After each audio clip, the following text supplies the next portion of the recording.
very much in favor of the counting of points.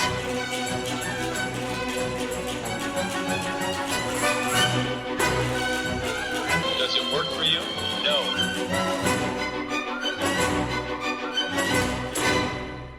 Hello, everyone. Welcome to the Run Through, the figure skating podcast, where we will run through all the things that made us kiss, made us cry, and made us curse the ISU. My name is Ashley Wagner, and I'm one of your hosts.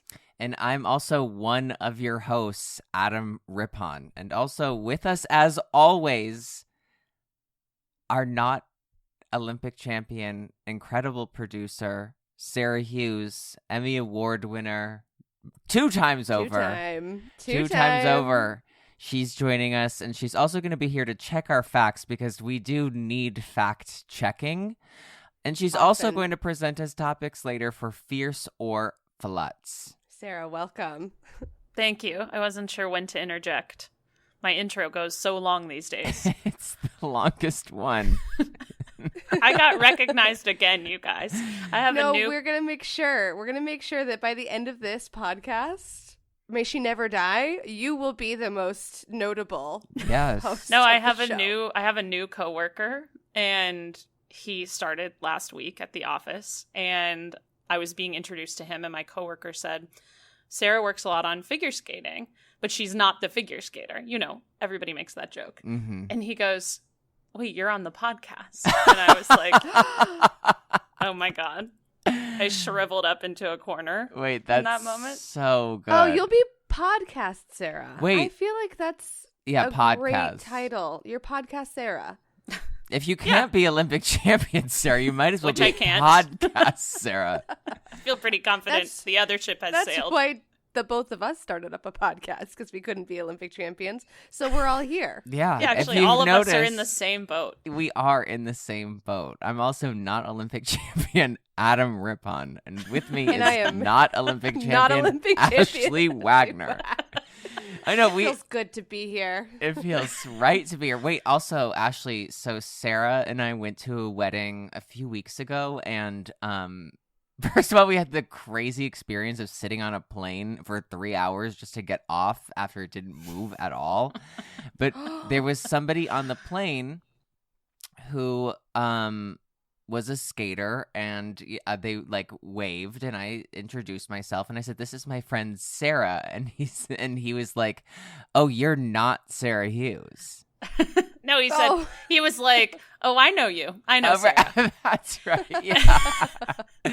Yeah. So it's kind of catching on. Yeah. And for anyone who is listening, we love when you come up and tell us that you are listening to the podcast and that you hopefully love it. It means the world to us. So keep on hunting us down and telling us, and keep on telling us what you want us to be talking about. I've gotten a couple of really good DMs, and we've started up a list, so we're going to have to definitely start pursing through them to figure out our next podcast topic. The best But DM this that week- I've gotten was a topic that they wanted us to cover was, who are you? As in me. Who am I? Oh. I She was want to just do like, that. who are you? What are you doing here? We kind of tease at who you are, like in the beginning of every show, but we never give any information. Yeah, and maybe we should keep people guessing. Oh, it's fun. Can make it a game I love that. for them. A little cat and mouse. That's fun. Yeah, because they can sit on planes and say, oh, I know Sarah, but they don't. But they don't at But all. do they? No. No.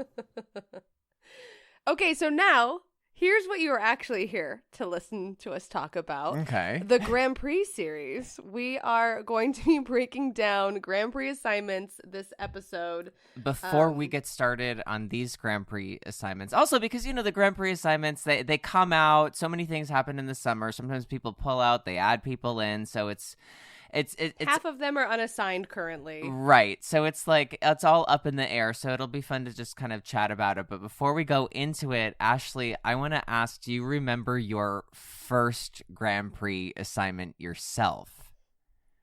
Yes, Okay. I do. Go on. And when I say that I do, I think I do. I believe it was Skate Canada. Okay. And what year? It was 2008. Okay. And it was at one of the most beautiful locations I ever had a Grand Prix at. It was in Quebec City.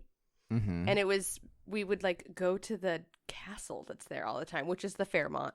But I felt so bougie. I brought my fanciest coat. It wasn't about the competition because I was never going to do well there. I think I got 8th place. But I brought a beret because I was like, in this part of Canada, they speak French. Oh my God.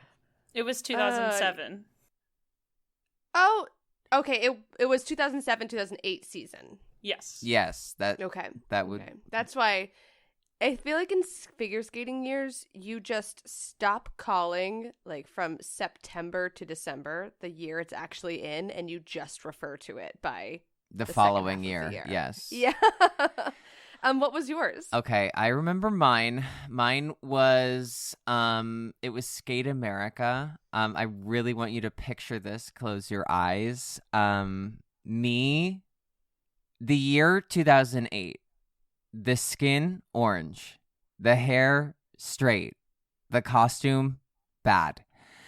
And the teeth bleached white. The teeth were so white. The eyebrows thin. Arched. Christina Aguilera. No, I remember in this off season, because this was like my first season junior, I had like a roommate and she was an ice dancer and she showed me how to pluck my eyebrows. But like now looking back, I'm like, was she plucking them right?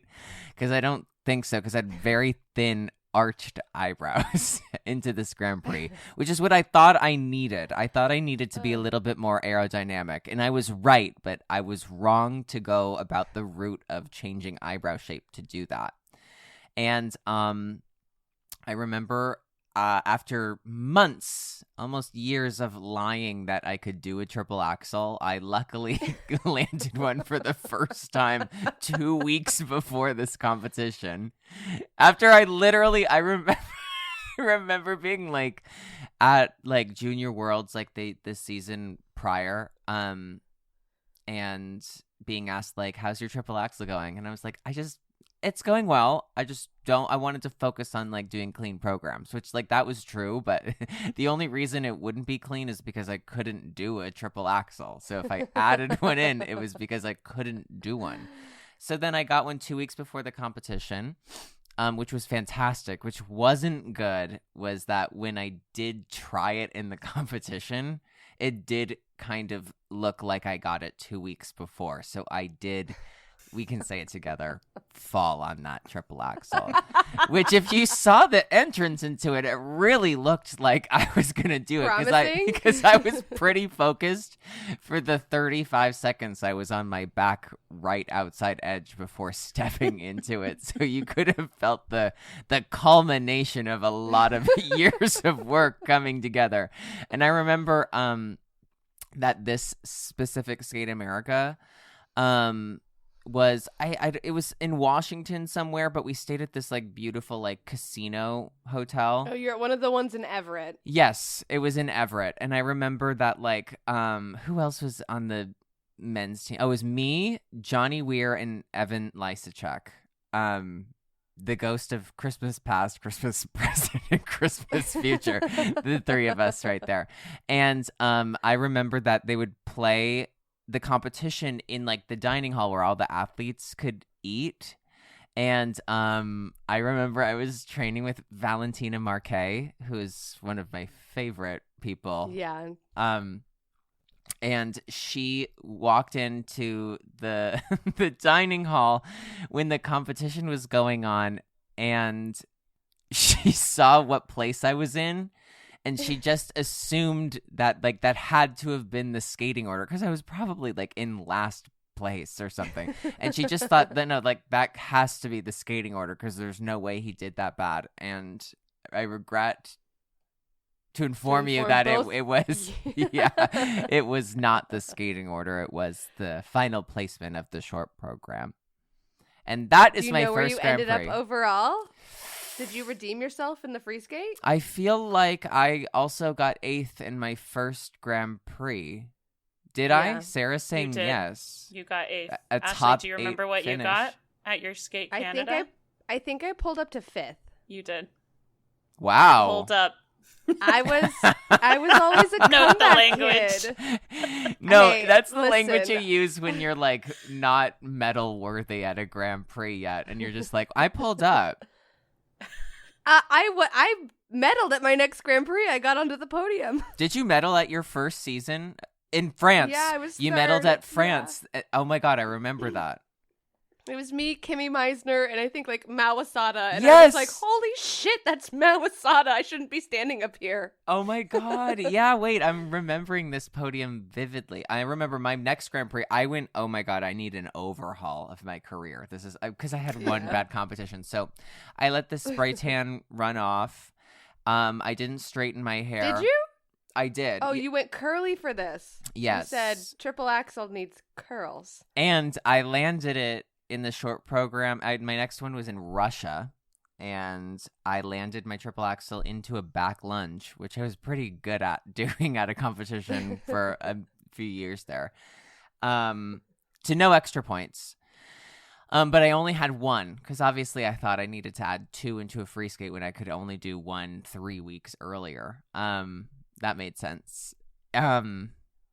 And I did better. I pulled up to 5th. I was 3rd in the short program, and then I pulled down to 5th. Oh, we love a sit down. Well, it was because people just did better. It's not because I did worse. They shouldn't have beaten me. I just did beat them. It was the back lunge. Yeah, the judges saw that, and they're like, wow, honestly, impressive. So Give that boy Ashley, some GOE. how do we get assigned to these Grand Prix? Because it's not just willy-nilly, you just go or you sign up. There's a process to it. Yeah, so first you must go to the river and make a sacrifice to the gods about which Grand Prix you actually want. Mm-hmm. Which And then river? this is actually Oh, no, not going to preferably- answer that one. She's not going to share thinking of the famous river. rivers, and I'm panicking. She's like, Mississippi. Yeah. I was just thinking the Colorado River. Every single Grand Prix skater has to go to the Colorado River. Well, do you want me to tell Um, you the river? Because I can tell you. I have the river in front of me of how to Oh, get tell to me. this river. Tell us, because it's going to actually be very informative to myself as well. As a competitor who was on the Grand Prix circuit for maybe 11 seasons, I know I submitted requests. Did they listen to them? No. No. Did it make me bitter? Yes. So go ahead. Let's hear. So for single skaters who finish in the top 12 at the World Championships, they're guaranteed 2 spots. And the top 6 skaters are called the seeded skaters. And dance and pairs teams who finish in the top 10 at the World Championships, they're guaranteed 2 spots. And their top 6 is also called the seeded skaters. So everyone who's in the top 24 in the world standings is guaranteed 1 spot. Everybody who is in the top 24 season's best total score is also guaranteed 1 spot. And now, I don't know if this rule existed or if I just know about it now, but there's a comeback rule, and this comeback rule applies to a skater who's been previously seeded in 1 through 6 in a World Championships. They're guaranteed 2 Grand Prix, even if they skipped 1 or more seasons, if it's their first comeback, and they have to commit to the ISU that they're going to participate in 2 Grand Prix events. And then for like the Oh, that pairs feels and like a Yuna Kim rule. Like, it feels like something where it was like Plashenko or Yuna were maybe coming back, and they're like, all right, here's a comeback rule. But you know what? I can think of Yuna specifically. She never did. Once she won the Olympics, I don't even think she did a Grand Prix again. That's so fierce. That's like me in 4 continents, except better. Right? It's just like More talented. Yeah, but she would show up to World Championships and win. Right. Well, she was Yuna. That's so fierce or floods fierce. So that is very fierce. So I think that like one of the best things you can do at Worlds is get 1 through 6. That's fantastic. You're in the top 6 in the world. But arguably being 3rd and being 6th sets you up to have almost like no choice in what your Grand Prix are going to be. So can you kind of like dive into that a little bit? Sure. So you do have requesting power for your Grand Prix, and you submit your requests. I always submitted them to our like athletic director. Where they went from there, I shall never know. But when the ISU meets and they start to figure out who's going where, all of these different countries bring in their requests from their skaters. So first place and fourth place get first dibs on where they want to go, because 1, 2, and 3 will never compete against each other at any of the Grand Prix. They're going to be split up. And 4, 5, and 6 will never compete against each other. They're going to be split up. And so 1 and 4 get first dibs for where they want to go. Following that, after those 2 Grand Prix have been taken off the table, 2nd and 5th get their requests submitted, and they're going to be sent out. And then 3rd and 6th end up just getting whatever is left over. And of course, there's typical ISU, a little bit of bargaining here and there for where people are going to be getting sent. But for the most part, 1 through 6, you are going to kind of see it shake up in that way. Yeah, and so, like, yes, like, kind of alluding to what Ashley's saying, there's a little bit of, like, negotiating with these things. But really, like, as the athletes, as the skaters, you can put those requests in. But then it's up to the federations to kind of decide the rest. So when I say like that wheeling and dealing, what I basically mean is like, let's say like first place is Ashley, second place is Shoma Uno, and third place is me. In the here I go in third place at the World Championships yet again. Me, horrible spot. Here I am winning the men's World Championships yet again. So a good example is like, let's say Ashley is the number 1 and she can choose wherever she wants to go. So let's say the host country, Ashley's host country, Skate America, is going to want her. And Ashley goes, I want NHK trophy in Japan. Well, then Japan is going to go, well, we really want Shoma. He's the number 2 in the world. Guy. He's our guy. So can we negotiate around that so that we can have our number 1 at our Grand Prix? So then the U.S. Federation would go back and be like, you know what, that's fair because we're going to have somebody else here at Skate America and we want to make sure that Ashley's set up and that this is a good event for her. So we'll switch Ashley around. Ashley had in her request that she also likes to go to France. And so now the number 3 is me. I'm also American. So like this has nothing to do with France. Okay, great. So then I can get the other Grand Prix that aren't there. So that's kind of what we mean when we say like the wheeling and dealing. We don't mean that like somebody's going in with a bag of cash and they're going, make sure Adam has a really bad spray tan. No. But it's more, you have to think about it from like an entertainment perspective as well. A lot of these countries want their top athletes competing at their events. It's good for them to have, it's good for NHK to have Shoma Uno competing at NHK because he is a Japanese skater. He's famous. He's going to bring fans into their seats. So it's more that kind of stuff that goes on. But from there, they send out the news. We find out when you all find out. We don't find out any earlier than that. We wake up and we take a look at this list and we're like, all right. This is what's going on. Back to NHK I go for the 500th time. There was one season, there was 5 years or so where I was in Japan at least 3 times a season because I was always at NHK. I was doing Japan Open, and then there was always something else going on in Japan. Oh, wow. Yeah, I guess that there have been a few times in my own life, I start crying, that I've been to Japan multiple times. Yeah. Oh, yeah, that's a lot of traveling. You know what's so funny? It's like I'd never even thought of traveling to competitions as traveling. Do I sound completely stupid right now? Yes. Say more. Say more. As I don't know. Sarah says to me whenever I'm crying to her about something, she goes, "Say more." I can see I use a less condescending tone than Ashley's using right now. Oh, I don't find it condescending. I always think it's very charming because I'm like, wow, she's really opening the door to my feelings. This is so interesting. The door is open, Adam. Thank you. Say more. I guess because it just felt like I don't know how to elaborate. Continue. Move on. Cut. Go. Ashley, take the baton. Take the baton. Oh my God. Okay, Adam, why don't we just get into these matchups? Okay. Because I feel like that's a nice segue to save you from yourself. Okay, so I've quickly like glanced over and I've made a few like notes of myself. So I'm ready to dig in when you are.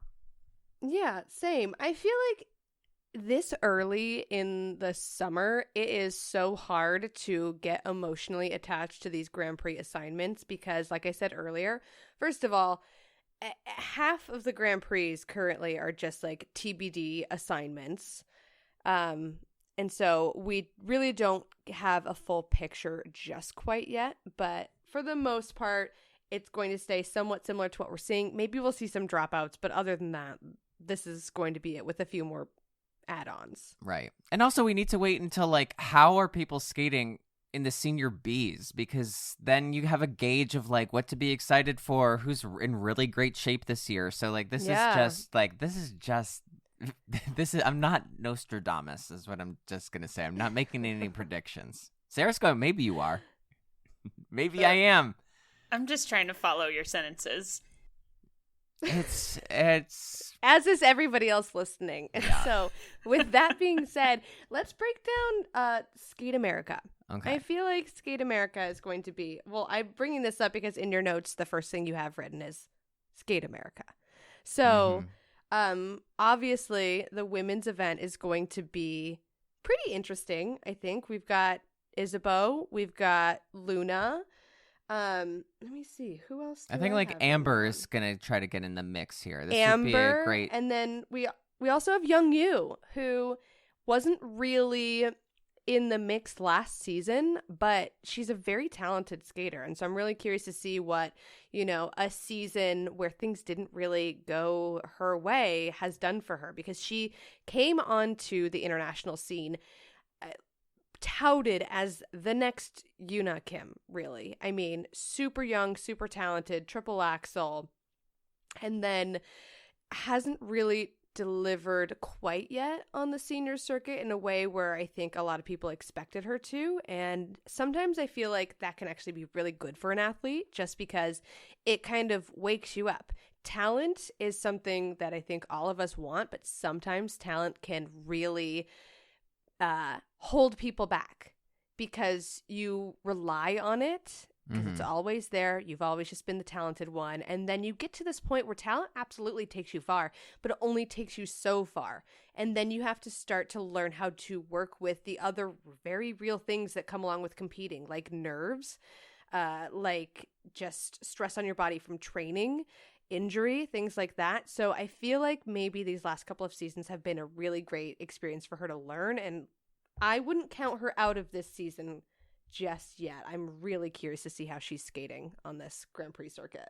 Yeah, I mean, I think it's gonna. I think that's what's so fun about the first few Grand Prix is because you get like this preview of like how it's all gonna go. Now I'm like, how am I speaking this morning? I want everyone to just pay attention, but not too hard to what I'm saying. Moving on. I'm excited to see Ekaterina Kurakova again, because she always does something that makes me smile. She's a Don't I sweet deserve to skater. smile? Me specifically, I deserve to smile. I think she's a very sweet skater. I would love to see her branch out of kitsch a little bit. Is that fair to say? Of hitch? Am I walking kitsch? She's like kitschy. Oh. I thought you were saying hitch. Like I was like, hitch in a jump. Yes. No. And I was like, I don't know if you really branch out of that. Yeah, I think you more lean into it, if you know what I'm saying. Yeah. You recorrect that. No, she's a very kitschy skater, and I think that makes her so lovable, but I think you can only appreciate the kitsch when it's mixed in with other types of skating. And this middle season, to me, is the ultimate time to play, because by the time you get to, the season before the season of the Olympics, you want to start to be narrowing in on what your style is, what works for you. Maybe do one more season where you're trying something new. But this season right here, I love and adore everybody. It's not the season that matters. this is the season where if you're going to have a dumpster fire of a season, this is the season to have it. If you're going to try something that doesn't fit your style of skating at all, but you just need to figure that out, try it now. So I hope that she branches outside of kitsch so that way she can show up at the Olympics and win us over all over again with her kitschy little glove-fingered programs. Yeah. I on the theme of fingered gloves, I just think that, like, let's just practice a few. This is not directed at anyone, by the way. This is directed at everyone. Let's do a session or two without gloves and just try it out, because I don't want to see your nervous mesh fingers. I take no issue with a themed glove. Me either. If it's part of the costume, amazing. But when I see 2 themed gloves back to back, I'm smarter than that. I'll say it here. Gloves are a weakness. Yeah. If you wear gloves, also, I'm saying this in jest. If you're listening to this and you wear gloves, go off, do whatever you want. It's your life. I just see when you're wearing the gloves, I see somebody who's going, if I fall. if I fall, my hands will get wet. Like, that's what I see. Like, I see that you had that thought. Because we've been in a lesson with that kid who's like, I can't do this. My hands are wet. And well, I'm like, do you know the frostbite I've had on my fingers back in my day? Yeah, but also, it's like we've all skated that, like, horrible exhibition at our home rink where it's like, you've had your program for 5 hours and your coach is the like, ice is melting. Yes. And it's like your hands do get freezing cold and it's just like, it's awful. But like, you suck it up because you should be barehanded at a Grand Prix. Sorry. Listen to your elders. You should be barehanded. Manicured hands. Should we continue and just go through do all the women and then go to the men? Yeah, let's do that. Oh, I thought one of my takeaways, and this is all the way at the other end. So Skate America is going to be our first Grand Prix. If we were going in order, next would be Skate Canada, but I'm not. I'm going to the end. NHK. Cowrie is not at NHK. I thought that was very interesting, especially because we were just talking about how countries will really fight to have their top athletes at events. And so it's not going to be Cowrie, but the universe said, Ash needs this gift. And it's going to be Wakaba.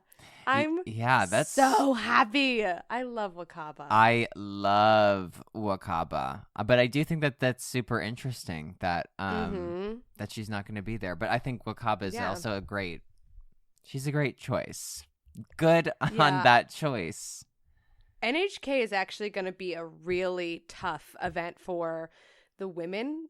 So I'm worried for Wakaba, but I'm going to trust in her abilities. We're going to have Yelim and Heian competing against each other, which I just think is interesting that even kind of happened, because you would imagine that the Korean Federation would really want to keep them separate so that they could potentially both end up going to the Grand Prix final and wouldn't kind of take points away from each other.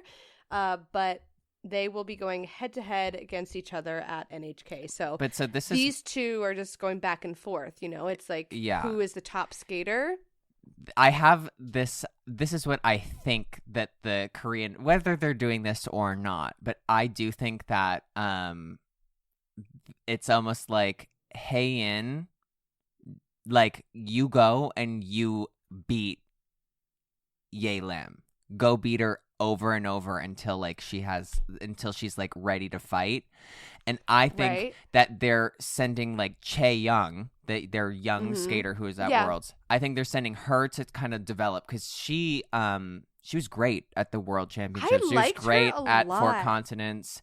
And so I think that they're kind of giving, I mean, she's at a Grand Prix with Young Yu, so it's not like they're just like babying her. But I think that I think it's good to have that competition. I do think that like there is sort of exactly like you're saying, like, spread them out a little bit, like do your best to try to get them at different Grand Prix so that they all have a chance to be at the final. So when we get at a Grand Prix final, wouldn't it be great if you had 2 or 3 skaters from one country there? But yeah, I don't think that they like baby any of their athletes over there. And you know what? They're probably better off because of it, but shoot. That's so Aggressive. Obviously we can't say, we don't know. As Adam earlier said, we're not Nostradamus, but I kind of think you're like onto something. Yeah. Where it's just like, make her fight, and if she doesn't want to fight, that's on her, and make Heian continue to skate up to the challenge. Yeah, I agree. I think that's exactly kind of what I'm thinking. And Wakaba, if Wakaba's like healthy and she's skating well, like she's gonna be really tough to beat at this event. And also Mai Mihara is here as well. Like it's another really strong event. Is crazy. That's gonna be probably I would say that's the toughest Grand Prix of them all. NHK loves a really challenging They event. love a challenge.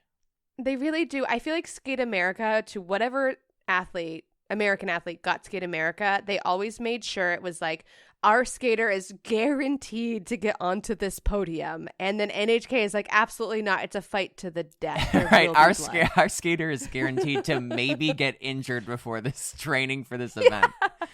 I think that the hardest event for the women here is going to be Cup of China, because I think the hardest part is going to be finding 3 Chinese women to do this event. Is it currently TBD, TBD, TBD? It's 3 unassigned spots. Oh, wow. It's interesting that China assigned a woman to Skate America before assigning a woman to Cup of China. I mean, yeah. I'm going to go with yeah. Yeah. I'm going to go with yeah. My only final women's note is that Sarah Maud Dupois returns to Skate Canada. That was also in my notes of... Was it really? Yeah, because it's the best name. No offense to any woman competing right now, but if your name isn't Sarah Maud Dupois, it is just not the best name out there. Who are you? Yeah, this is good. But I think Skate Canada is going to be a fun one, because there's some of Sarah Maud Dupois, it's the most amazing name out there. Right. I love Maddie Skeezes, Nicole Schott. Oh my God, Nicole! Nicole's going right on through to another Olympics, isn't she? That's fierce. Oh, yeah, of course. She's going to be doing them until she's the flag bearer for every country. She's also she's very young. Isn't Nicole like 24? No, I think she's 27 or something like that. Okay.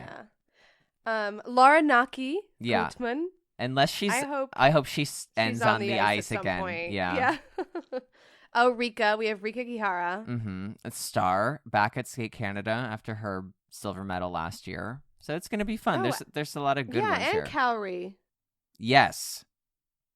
Okay, yeah. Okay, so Cowrie is going to be at what? Skate Canada and... Finland. Okay. My hometown. Which also has 3 TBD host country spots. Yeah. Well, I'm going to Finland in 2 weeks, and actually when I'm there, I'm searching for 3 women to volunteer. Looking for talent. Yeah, to volunteer. Searching for talent. Yeah, so when I'm at the cottage with JP, we're going to be going around town and just kind of be looking for 3 young, late teens, early 20s women who might want to kind of step up to the plate in Espoo. It's so interesting, the state of Finnish skating, because I taught a seminar there. Have you ever worked with any of the skating kids in Finland, Adam? No, I've never actually been to a rink in Finland. Some of the most talented and hardworking kids, the program that they have, I was amazed by. Like, truly, there was a lot of technical talent, so... Maybe it's just a couple years in the works. I think it's, if you just think of like when we were competing, they had a lot of really good like Finnish single skaters. Yeah. And so I think that like you're going to be reaping the rewards of that in a few years, probably, of when a lot of people got started and more coaching started going on. But yeah. Yeah. Do you want to move on to, let's see, who do you have written up next? Do you have men? I have men. No, you have...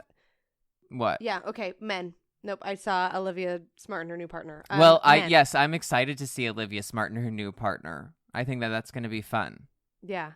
I didn't know that she was coming back. I'm so excited to see her back on the ice. Right. I always liked their skating. I thought that they really, her and Adrian did a great job just like connecting with the audience. So I'm excited to see her return to competition. I know. And she just won Dancing on Spain. Ice in the UK. And yes, I do love that she's competing again for Spain with a German partner now. The loyalty, I appreciate it. It's brand loyalty. Yeah. The Wonder where brand Spain keeps being going. this country of Spain. That's my favorite brand. España. Okay, so let's go into the men. Yeah. I think a few of my notables, I think like I'm excited at Skate America. I think Skate America is going to be great. it is going to be great. I'm excited to see Kevin Amos. Ilya is making his debut at the first Grand Prix. I think this is Andrew Torgashev's first Grand Prix. Is that right? Is this his like Grand Prix debut? That would feel. It feels right and it feels wrong. Yeah. It does. I feel like he's done Skate America before as like the third spot. Let me check. Or he's like been assigned and then got injured. Yeah. Yeah. That's correct. He was supposed to do it and he didn't. So you're right. Yeah. This is his first senior. Wow, good call. See, we don't need a fact checker. No. You're right. I'm going to hang up. Good No, night. you need to stay. It's going to go Bye, downhill everyone. fast because we're about to get into the pairs, so you have to stay. I think I think Skate Canada is fun because I'm excited to see Mateo, Calmora, June, because now this is going to be June's first season without Brian, so I'm just kind of interested to see yeah, like that's right. yeah.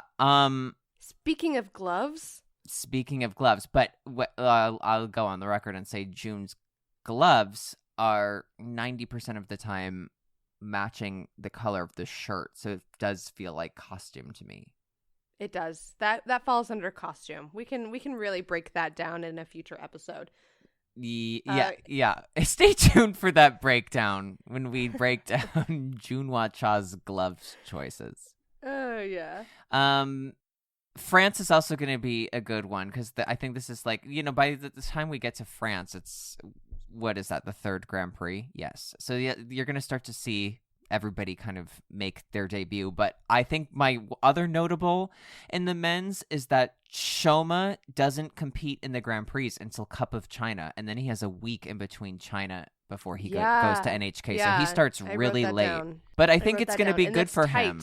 It's tight, but I think And- it'll be good because not a lot of travel, and he's still, like, it gives him even more time to recover from that injury.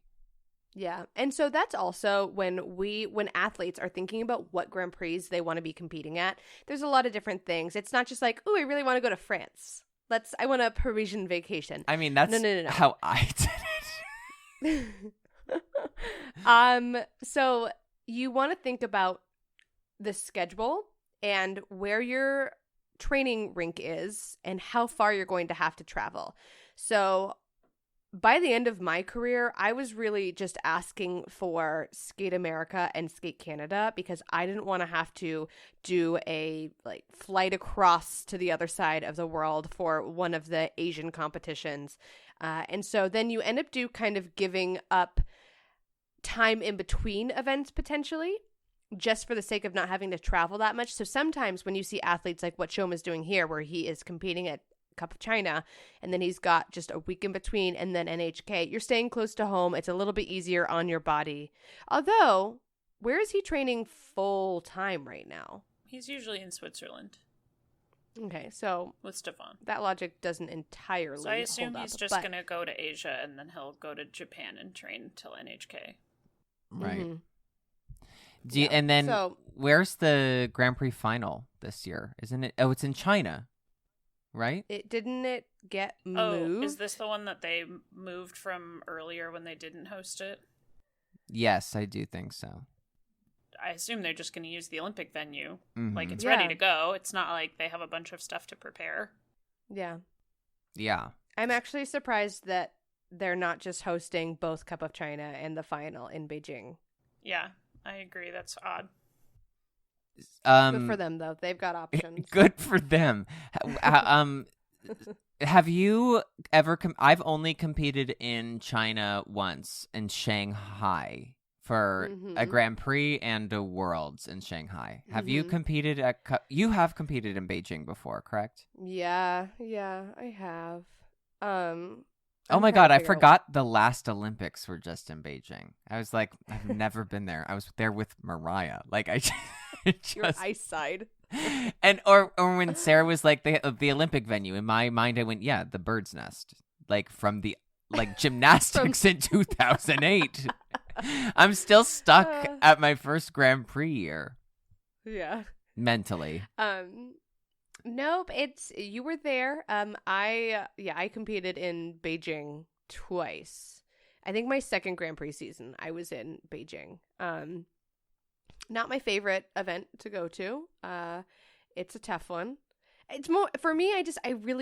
I loved, as much as I loved going to Japan, it's just the travel. That travel takes it out of you. Like going to the other side of the world. It's just not easy. Yeah. And so you show up and you're just fried, and your system is completely thrown off because it's like a 12-hour time difference at least. And so those are tough events. I do remember that, like, being a young kid, that, like, when I would go into the rink, one thing that I was really, like, jealous of is that the older skaters who had been on the Grand Prix for, like, a few years that, like, I was skating with, like, they would have a roller bag, and the roller bag would say Cup of China on it because you got, like, this rolling you backpack. got swag. Yes, I think it was, like, one of the only events that gave you, like, a competition gift that big. And so I was always like, oh, God, I really want that roller bag. And I got it eventually. So eventually you did. Good and things. Now you roll it everywhere you go. And now I bring it to every trip I've ever taken in my whole life. I bring that bag. One final thing. So I also think that Skate Canada is going to be a great event. I have a note that says Ilya is set up for a really easy Grand Prix France. I feel like he's set up really well to get into the final. And then after that, it kind of seems like everyone else really has to go head to head against. I mean, the men's field is actually pretty competitive. So I think it's going to make for a super exciting Grand Prix circuit. I have June versus Cal versus Starbucks lover Liam Kapakis. So excited to see him again. Do we want to actually break down the dance? Yeah, let's go into like some notables in the dance. Yeah, Green and Parsons are going up against Maddie and Evan early at Skate America. And so I think, this is Maddie and Evan's event, no problem. I am excited to see them so early in the season, though. But I do think it's really interesting watching dance early in the season because, for a singles program, it's not going to change that much. We'll get in better shape. But for the most part, the singles program is going to kind of be what it's going to be. But dance, you could have an entirely new program by the end of the Grand Prix circuit. So early competitors on the circuit for dance, I think it's always just really interesting because you're going to see an iteration of the program, but that's definitely not what you're going to see at the Grand Prix final.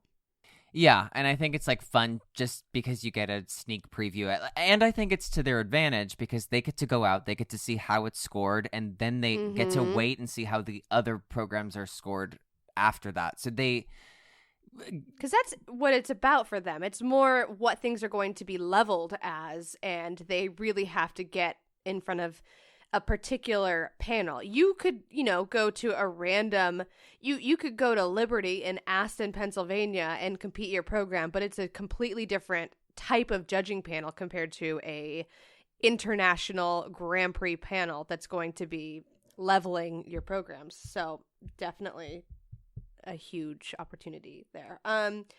What else do I have? Zingis and Kolesnik are officially on the Grand Prix circuit. I'm so excited for them. I loved them at Nationals. And so for them, Sarah's nodding her head. And anytime I make a dance, Sarah loves dance. And so anytime I make a dance point where Sarah's like nodding her head, I feel like I have taste. You do. I love them. They're I love so them. Good. They're gonna be so They're good. So good, and they're so nice, and they deserve good things. So the U.S. dance field is crazy. Yeah, it's It's really gonna be good. crazy at nationals. Have we gotten any update on his family? Because Mm-mm. isn't his family all in Ukraine still, right? Mm-hmm. Yeah. Yeah. And and- Caitlin and Jean-Luc are back on the Grand Prix this year, which is going to be I so know great. too. That's going to be great to Yeah. see. I'm excited to see Lila and Lewis, like as always, because they always do something like that's different than everybody. Really? It's fun. It's original. Camp. It's camp. It's giving Ashley Wagner Camp Award. Their costumes are usually immaculate. Her hair is usually stunning. That bubble ponytail from last year, I still just want to get extensions to do that. That's going to be my wedding hair. Yeah, that's what She has to do it for me. Great. We'll buy you the bundles now so we can just set it up. Yeah, I want the bubbles. Yeah, no, but I think dance is always fun, right? Like it's always entertaining. Yeah. It's always fun. I always enjoy it. But yeah, there's some really good teams out there that I'm really excited And it's the to see. 80s rhythm dance this year. Oh my God, what a time. Wow. Fun. No one has mentioned my favorite team, Marjorie and Zach well, from Canada, we were leaving who are room coming. For you. You can tell us who you're excited about. Les Joie and La Gare. Yeah, I love them too. I love They're them. Yeah, I thought their free dance last season was so good, and it was criminally underappreciated. So I'm excited to see them in person. Well, I'm I'm excited to hear your hot takes throughout the season, Sarah. I hope Yeah. you offer them up much more because I feel like whenever you say something, I'm like, oh, she's so right. She's so right. I'm I didn't excited. know I loved them until she said it. I'm I'll try excited. to think of more right things. I also love Natalie and Philip, the sibling team from Czech Republic at Skate America. Oh, they're They did cute. this Madonna program a few years ago, and I love them forever since then. I was gonna say, I'm just saying this for Sarah. We're just is talking. that I think Aren't we always? when there's a program that's criminally underscored, I always see it as like that's the sacrifice you have to make before you get great scores. That you just It's so true. that happens a lot in dance. I see that somebody's like, wow, this program is amazing, and it's just underscored, and you have to like sometimes do a whole season where everybody's like, why is this not doing well? And then that boils up into then you get like good scores the next season. That's my prediction. I mean, I know how it works. It's just like I know how it works. Yeah, you have it to just do ends your up time. being what ends up happening is then you have worse material that gets overscored. Absolutely. Because it's your turn. Let's talk about pairs. Let's. I have two notes. I wrote down U.S. pairs. Oh, wow! I was like writing in prose this morning. What is to happen after Alexa and Brandon step back? Is my first question. I saw that note and I was really confused about What the is language. to happen? What is Is to that happen? like yield English? What is to happen? And then I said I'm excited for Ellie and Danny. And those are my notes. What is to happen? What is to happen? What is to happen is kind of how I feel about pairs for the whole season. This whole I feel assignment like sheet is We just found the title of our episode. yeah. What I is mean, to happen? I mean, there's so many TBDs here, and I think it's because we're trying to recruit people to skate pairs right now. Yeah. And I feel like that's like on schedule for this Yes. part of the season, and I honestly just think it really is hard, particularly for the pair circuit without Russian skaters, because there's so many Russian pair teams. Mm-hmm. So it's a cool opportunity because it means a lot more skaters can get onto the circuit. But I think for so long people were like, nah, we're good, we're not going to develop pair teams. And so there's just like there's a TBD France, there are 2 TBD USAs at Skate America. Yeah. Well, and there's no Chinese teams either. There's just 2 I'm big confused by that, powerhouse. though. I'm so confused Yeah, to there's like a Chinese team in Finland and not any assigned to China. Yeah, I do not understand what's going on over there. I think I saw that Peng Jin is back with a new partner. Okay. Oh. So I would love to see her skate Yeah. in China. Yeah. I mean, I'm excited to see Conti and Maki. I loved them. I thought Yeah, they were fun. they were great. They were fun I last don't know year if for sure. Maki is how you say that. Machi? Machi. Yeah, it's Italian. Machi. Machi. Conti Okay. and Machi. Well, I mean, Rico and Ryuichi. I mean, obviously. Let's hype them up. Yeah. They're 1 and 6, so they have a lot of time in between their events, and I think that's going to be really great. Pairs on the Grand Prix circuit, it's about conditioning. Mhm. I'm not saying them, but some teams like first, second Grand Prix, those lifts are a little dicey, a little sketchy. By 5-6, I don't want to see a single lift put down on the Grand Prix circuit. I don't want to see a lift put down, period. But at that point, keep those lifts up. Keep To the listen lifts here and listen good. It drives me crazy seeing a lift put down on the Grand Prix circuit. I'm like, you are a talented athlete, and unless your partner is unsafe up there, you keep that lift up. That's good advice. For someone who's never done pairs. Yeah. Is Deanna only doing one Grand Prix? No, She's only. she has 2. Why am I not seeing? I it? love in that we're China. speaking about her singularly in the pairs event. She's in Well, China she's the and single. Canada. Yeah. Oh, I see. Okay. Yeah. Okay. Yeah.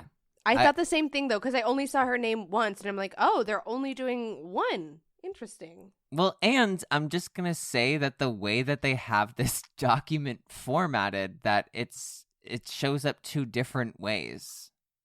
So she takes up more space in her Canada document. Don't everyone please stop listening to anything that I'm saying. I'm begging you. I'm on my knees. Don't listen. I'm speaking intrusive thoughts. So just don't move on.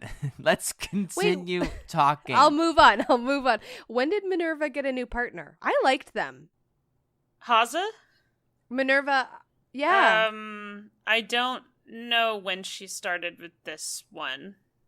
I really liked her and her last partner, so I hope that Nikita can skate up to the challenge for me. Oh, me too. I hope he can. You're putting a lot of pressure on these pairs. Wait, Sarah, I have a question. Okay. I'm scared. Anastasia and Danilo? Anastasia and Danilo. Yeah. Are those the 2 that they have the big age difference and they skate out of Orange County? Who No. are they? They skate. I'm sorry, I'm coming It's onto this okay. podcast and I'm like, It's who are okay. these I We're people? learning actually- together. I'm really glad you brought them up because I love these 2 and they're really good. They Okay. just have had they've had a lot of bad injury luck, so we haven't seen them Oh. as much as we would have liked, but like they were supposed to go to nationals this year, senior nationals, and I was Yeah. thinking that they would probably end up top 4 there, and then Yeah. they had another injury and couldn't go. They've had a lot of stuff happen. So they're in Minneapolis, but they're both from Ukraine and their families are in Ukraine. I remember you telling mhm. me about them last year. Okay. Yeah, and they're quite good. They're very sweet. But yeah, they're in like the Twin Cities. Cool. Well, that's pairs. Yeah. I think. That's I- pairs. I think that sums it up. And because is it's to still happen? it's still so early. It's still so early. It is actually early for you and I, Adam. So.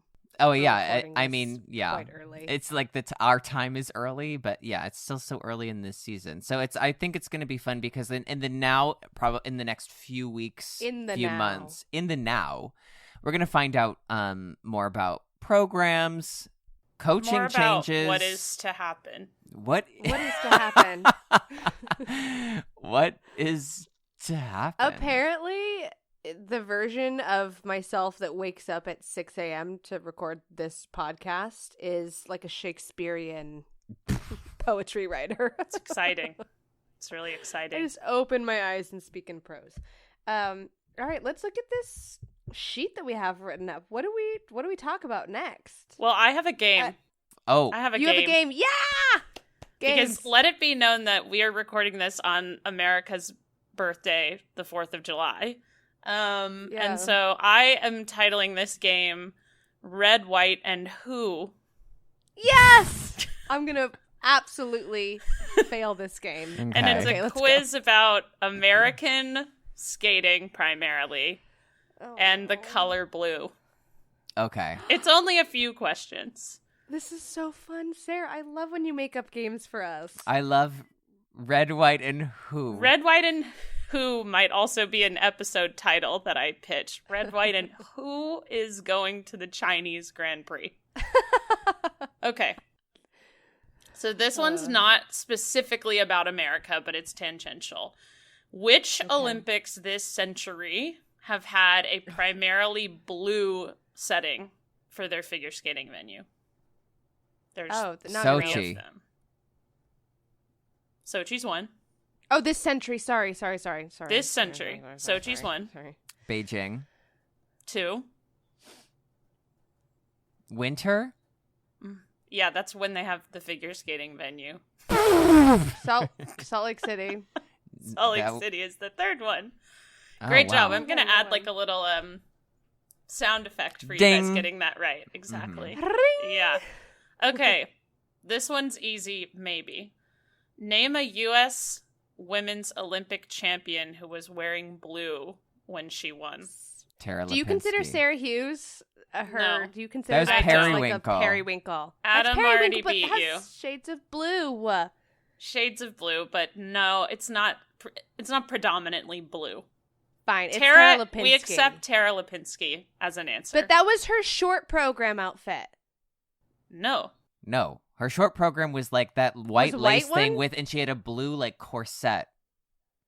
Oh, a corset? A But she was corset. wearing Oh, that's blue, right. blue primarily. Yeah, she Right. was No, wearing- no. Because for the the blue one free was the skate. rainbow, the rainbow one, and Yes. the Yeah. white one was the Anastasia one. I know my facts. I just don't always get them straight, guys. Yeah. Thank you. I'm trying to think of other. So then Sarah Hughes was Periwinkle, and then who won the Olympics before Tara Lipinski? American. Christy. Are we going? Christy. Christy was in But black she and was I yellow. just almost shouted out "you, not Kim." So Yeah. Yeah. there's that. And then before Christy was Dorothy. Yeah. And Oh, she we had- also was not Dorothy in was blue. in pink, and then it was Peggy, and she was in chartreuse. Chartreuse. I love that costume. It's so gorgeous. That chartreuse number and her Oh, little yeah. beehive. And then it was Yeah, if only this country was red, white, and chartreuse. I wish. I think we would all Often get along think a little that. better. Yeah. I don't. Okay. Is there another question? No, I think it would Yes, actually there's divide another us more. question. Yeah. There's Uh-huh. another question. Okay, there's 2 more questions. Good. Yay! Okay, I like this those. is so fun. Okay, Nathan Chen wore blue for True. his 2015-16 free skate. The last time he performed it was the free skate at Nationals that year Uh-huh. because he got hurt. Yes. Uh-huh. As he was skating his free skate, who was in the lead of the standings at the time? Can you? What year? 2015, 2016. 16 Nationals.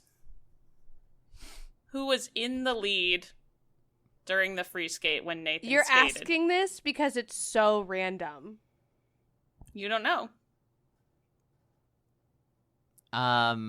What happened in 2016? I won.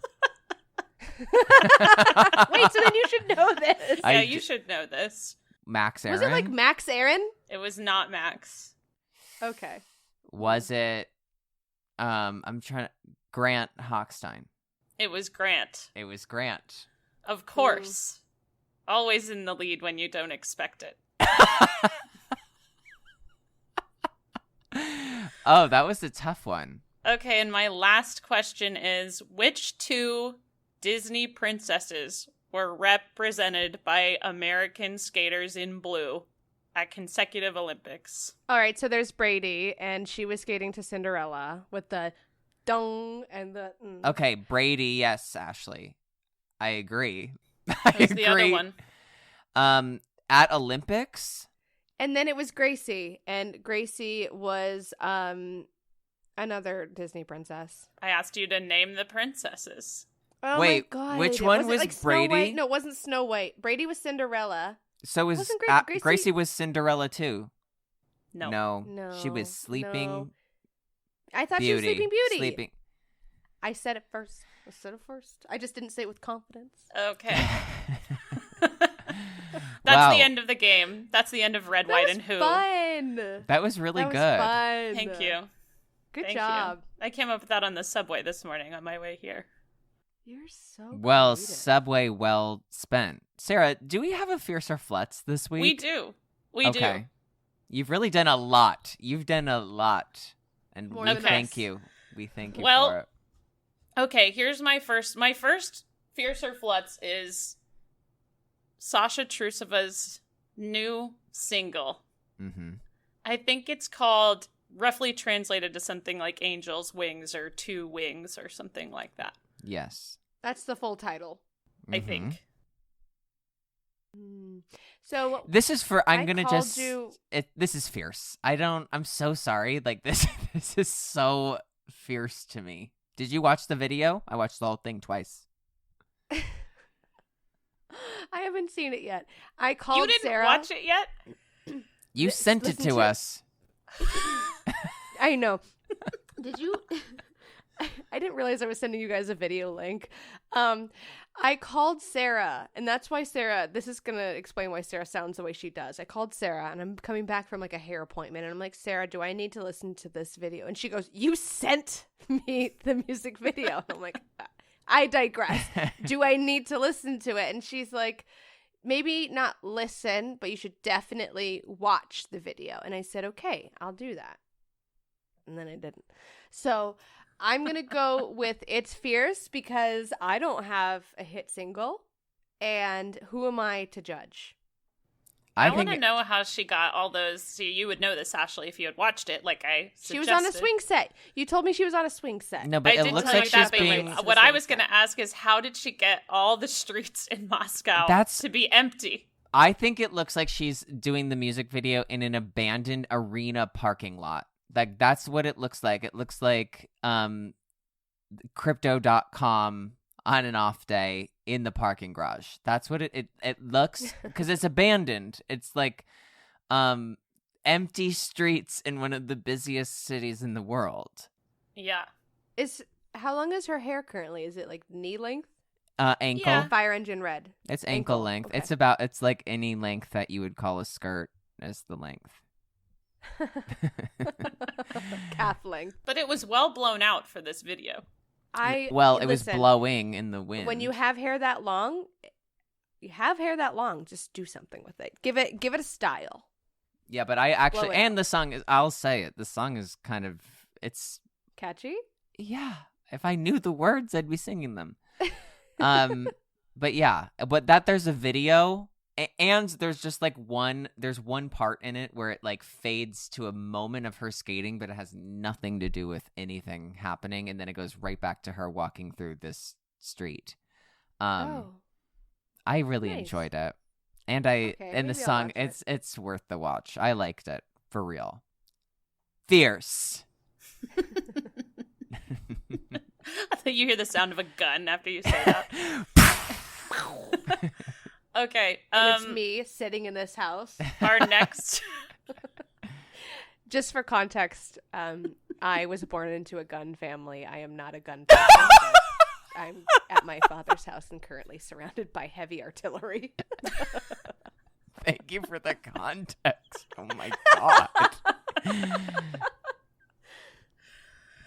Okay. Well, our next topic is actually an easy leap from that context because my next topic is Skate America being held in Texas.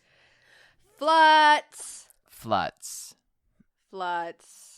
I tweeted something about this and I got some responses that were like, the people of Texas deserve to watch figure skating too. And they do. They can watch it on TV until you support. Listen, until the state supports women's rights and values the lives of children over, heavy artillery. Flutz. It's a flutz. It's a flutz for me. Flutz. It's a flutz for me. Yeah. It is Caroline Jang 2008 flutz. That was a deep one. The deep one. It was a big flutz. Yeah, no, it's a big flutz for me. Yeah. The people of Texas do deserve to watch skating on TV. I say this knowing that there are really good people in Texas. I'm just being sassy, but no, I agree. I agree that like having an event, like it's great to have an event in a place where there usually isn't a big event, but at the same time, it's yeah. There's a lot of places where there aren't usually events. Right. Like yeah, and usually it's not Allen, Texas. Mm-hmm. Well, I'm just glad it's also not in Las Vegas. Okay, my last one, just to be apropos of the day, is 4th of July. Fiercer floods. Currently floods. It's a floods. Yeah, I think it's like fierce that like we celebrate a birthday, but it's kind of flutz in its current condition. Well, it's just kind of like celebrating a birthday where you have to go to the party, but the person has like kind of been like a mess and all over the place and like not a great friend for a couple of years, but you like really feel obligated to go. It kind of feels like a family birthday party, but you don't really want to. Oh, that's a great, yeah. And it also feels like you guys were close, but you could get close again. So it feels like this would just kind of create a really big riff if you didn't celebrate it. So like you're going to celebrate it, but like you don't want to be there, but you know that the best thing for you to do is to be there. But like you also know that if you go to this birthday party, like people are inevitably going to be talking politics and like they're inevitably going to be like, gays shouldn't have rights. Right. Women shouldn't have rights. Guns should have rights. Right. And it's just like you don't want to have those conversations, but you're going to go anyway because it's family. Right. And those are all valid points that you just made. Those are all very valid points. But yeah, it's how old is America? Old enough to know better. Well, I log off. Yeah, I'm gonna go with like I'm like happy it happened, but like I'm flutz. Well, she is currently 246 years old, so maybe when she hits 250, she's gonna, get it together. I think I'm holding it together for a big old 250 celebration. A 250 might really help us round the corner. Yeah. Well, happy birthday, America. I think that that is a great way to end this episode of talking Grand Prix and talking birthdays. Does everyone agree? We agree. I agree. We concur. And so it shall be. So everybody, thank you. What is to happen? What is to happen this episode? With this episode. Thank you all for listening. You can listen to us wherever you listen to your podcast. You can follow me on social media. Reach out. Let us know if you have anything you'd like to talk us to about. Happy birthday, America. You can DM me on Instagram. It's @atarip. Ashley, where can they find you? You can find me at ashwagner2010 on both Instagram and Twitter. Reach out. And as always, Sarah has it written in here after we said this once. Reach out on social media with topics you think we should cover. But also, if you want to send up some stuff where you're like, you should avoid this at all costs, send them over. Right. Let us and know. You can also DM Sarah. Sarah, where can they reach out to you? Yeah. Oh, God. Well, if you want to know who I am and you want to message me, who are you? You can do that at Sarah Hughes 11. I'd love to get more messages that say, who are you? That actually made my day. I know. It's great. So we'll see you next time. And like Raphael always told me and Ashley and Sarah, Before every competition. Before every competition. I'm going to cry. He always said it, never said it to me. Come on. Come on, buddy. buddy. Bye, everybody. Bye.